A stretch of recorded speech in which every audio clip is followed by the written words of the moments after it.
അന്തരിച്ച സംഗീത സംവിധായകൻ SP വെങ്കടേഷിൻ്റെ ജനകീയമായ ഒരുപാട് ഹിറ്റ് പാട്ടുകൾ മലയാളിക്ക് സമ്മാനിച്ച ഗായകനാണ് MG ശ്രീകുമാർ. അദ്ദേഹത്തിൻ്റെ വിയോഗത്തെക്കുറിച്ച് ഇപ്പോൾ MG ശ്രീകുമാർ മാതൃഭൂമി ന്യൂസുമായിട്ട് സംസാരിക്കുകയാണ്. എങ്ങനെയാണ് അദ്ദേഹത്തിൻ്റെ വിയോഗത്തെ അനുസ്മരിക്കുന്നത്? ഒരുപാട് ദുഃഖമുണ്ട്. ദുഃഖമെന്ന് പറഞ്ഞാൽ ഒരുപാട് ദുഃഖമുണ്ട്. കാരണം ഒരു മ്യൂസിക് ഡയറക്ടർ എന്നതിനുപരി അദ്ദേഹമായിട്ടുള്ള ബന്ധം വലുതായിരുന്നു എനിക്ക്. കാരണം രാജാവിൻ്റെ മകൻ കഴിഞ്ഞിട്ട് അദ്ദേഹത്തിൻ്റെ പല പടങ്ങളും മുഴുവൻ സോങ്സും തമ്പി കണ്ണന്താനത്തിൻ്റെ, എസ്പെഷ്യലി ഡെന്നീസ് ജോസഫ്, ഇവരുടെ എല്ലാം മുഴുവൻ പാട്ടുകളും ഞാൻ തന്നെ ആയിരുന്നു വെങ്കടേഷ് സാറ് എന്നെ കൊണ്ടാണ് പാടിച്ചത്. അപ്പോൾ തമ്പി കണ്ണന്താനസൊക്കെ സാറൊക്കെ പറയാറുണ്ട്, ഒരു പാട്ട് നമുക്ക് ഇന്നാർക്ക് കൊടുക്കാമെന്ന്. വേണ്ട, ഇവർ പോതും, ഇവർ എനിക്ക് ரொம்ப പിടിക്കുമെന്നൊക്കെ പറഞ്ഞിട്ട് അത്രയ്ക്കൊരു സ്നേഹബന്ധമായിരുന്നു. പിന്നെ നമ്മൾ പാടുമ്പം വളരെ കംഫർട്ടബിളായിട്ടുള്ള മ്യൂസിക് ഡയറക്ടറാണ്. ഇപ്പം ഒരു വ്യക്തി, ഞാനോ ആരെങ്കിലും പാടുമ്പോഴത്തേക്ക് ഇങ്ങനെയല്ല, അങ്ങനെ ഇത് വേണം എന്നൊക്കെ പറഞ്ഞു കഴിയുമ്പോഴത്തേക്കും നമുക്ക് ആകെ ഒരു ടെൻഷനായിട്ട് ഉള്ളതും കൂടെ പോവും. പക്ഷേ വെങ്കടേഷ് സാർ അങ്ങനെയല്ല. വെങ്കടേഷ് സാറ് ഒരു ഔട്ട്ലൈൻ പറഞ്ഞു തരും. പിന്നെ ഗിറ്റാർ അസലായിട്ട് വായിക്കും, ബ്യൂട്ടിഫുള്ളായിട്ട് വായിക്കും. ഗിറ്റാർ, മാൻഡലിൻ എന്ന് വേണ്ട ഓൾ ഇൻസ്ട്രുമെൻറ്റ്സ് വിൽ പ്ലേ. അപ്പോൾ അതിന് പാട്ടുകളിലുണ്ട്, ടൺ ടൺ ടൺ ടൺ ടൺ, അതിനകത്തെല്ലാം ഉണ്ട്. അത് അദ്ദേഹത്തിൻ്റെ തനതായിട്ടുള്ള ശൈലിയാണ്. അപ്പോൾ അദ്ദേഹം ഇങ്ങനെ നമുക്ക് പറഞ്ഞു തരുമ്പോൾ നമ്മൾ ചിലപ്പോൾ ഒരു അഡീഷണൽ സംഗതി വല്ലോ, എന്തെങ്കിലും ഒരു ഇംപ്രവൈസേഷൻ എന്ന് പറയും, അതിട്ട് കഴിഞ്ഞാൽ അദ്ദേഹം സൂപ്പർ, അതിൽ കിട്ടുമെന്ന് പറയും. അപ്പോൾ നമുക്കൊന്നുകൂടെ ഒരു പാടാനൊന്ന് ഒരു എനർജിയും കൂടെ കിട്ടും. അദ്ദേഹത്തിൻ്റെ പാട്ടുകളാണെന്ന് തോന്നുന്നു ഏറ്റവും കൂടുതൽ കൂടുതൽ ആഡ് ചെയ്തേക്കുന്നത്. ഒത്തിരി പാട്ട് അതിനകത്ത്. ഇപ്പം ഞാൻ എത്രയോ സംഗതികൾ പാടിയിട്ടുണ്ട്. അപ്പം അതിനകത്തൊക്കെ അദ്ദേഹം ചില സംഗതികൾ വരുമ്പോൾ അവളോ വേണ്ട ശ്രീകുട്ടൻ, ഇവളോ പോതും, കൊഞ്ചം സോഫ്റ്റ് ആക്കിയിട്ടില്ല അങ്ങ് എന്ന് പറയും.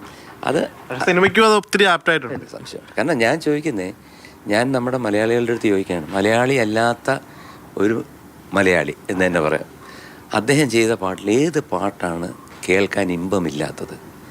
എല്ലാം സൂപ്പർ ഹിറ്റാണ്. അദ്ദേഹം ചെയ്ത പാട്ടുകൾ തുടക്കം മുതൽ ലാസ്റ്റിൽ വരെയുള്ള പാട്ടുകൾ മുഴുവൻ സൂപ്പർ ഡൂപ്പർ ഹിറ്റ്സാണ്. ഒരു സമയത്ത് അദ്ദേഹം മാത്രമേ ഉണ്ടായിരുന്നുള്ളൂ മലയാള സിനിമയിൽ. ആ പാട്ടുകളെല്ലാം തന്നെ നിങ്ങൾ പുറകോട്ടൊന്ന് ചിന്തിച്ച് നോക്കും.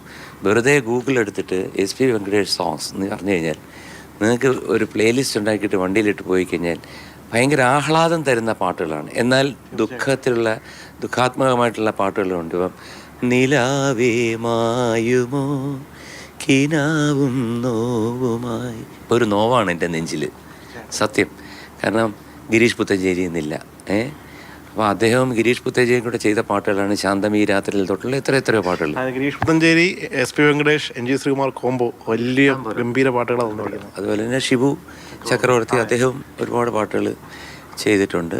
ഒരുപാട് ONV സാറ് പിന്നെ തുടർക്കഥ മുഴുവൻ അതിനകത്തെ എല്ലാ പാട്ടും, അതായത് ആതിരപരമായി, അതിനെനിക്ക് സ്റ്റേറ്റ് അവാർഡ് കിട്ടിയായിരുന്നു.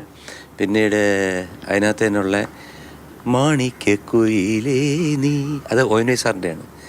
അതുപോലെ തന്നെ അളകാപുരിയിൽ അഴകിൻ വനിയിൽ, അങ്ങനെയുള്ള ഒരുപാട് പാട്ടുകൾ അദ്ദേഹം എനിക്ക് തന്നിട്ടുണ്ട്. ഹിറ്റുകളുടെ രാജകുമാരനാണ് SP വെങ്കടേഷ് സാർ. രാജാവിൻ്റെ മകനിലൂടെ ഒരു രാജാവായിട്ട് വന്ന് ഹിറ്റുകൾ നൽകി മലയാളികൾക്ക് നൽകിയ മലയാളി അല്ലാത്ത ഒരു മലയാളിയാണ്. അന്ന് വെങ്കടേഷ് സാറ് എൻ്റെ പാട്ട് കേട്ട് കഴിഞ്ഞാൽ നമുക്ക് ആ വയലിൻ്റെ ഒരു ഫ്ലോ കേട്ട് കഴിഞ്ഞാലോ ഈ ഗിറ്റാർ കേട്ട് കഴിഞ്ഞാലോ നമുക്ക് ഉടനെ മനസ്സിലായത് വെങ്കടേഷ് സാറാണ്. തരരിരാ, അങ്ങനെയുള്ളൊരു ചില ഫ്രേസസ് അദ്ദേഹത്തിൻ്റെ മാത്രമുള്ളൊരു. ആലോചിച്ച് നോക്കി എത്ര പാട്ടുകൾ. തുമ്പിപ്പെണ്ണേ വാവ, തുടരും എന്നുള്ള ചിത്രത്തിൽ അദ്ദേഹത്തിൻ്റെ ഒരു ശാന്തമീ രാത്രിയിൽ, എത്ര പാട്ടുകൾ, ഒന്നിനൊന്ന് മെച്ചമായിട്ടുള്ള എത്ര പാട്ടുകൾ. നിലാവേ മായുമോ കിനാവും നോവുമായി, ഇളം തേൻ തെന്നലായി തലോടും പാട്ടുമായി, ഇതൾ മാഞ്ഞൊരോർമ്മയെല്ലാം ഒരു മഞ്ഞു തുള്ളി പോലെ അറിയാതലിഞ്ഞു പോയി, നിലാവേ മായുമോ കിനാവും നോവുമായി.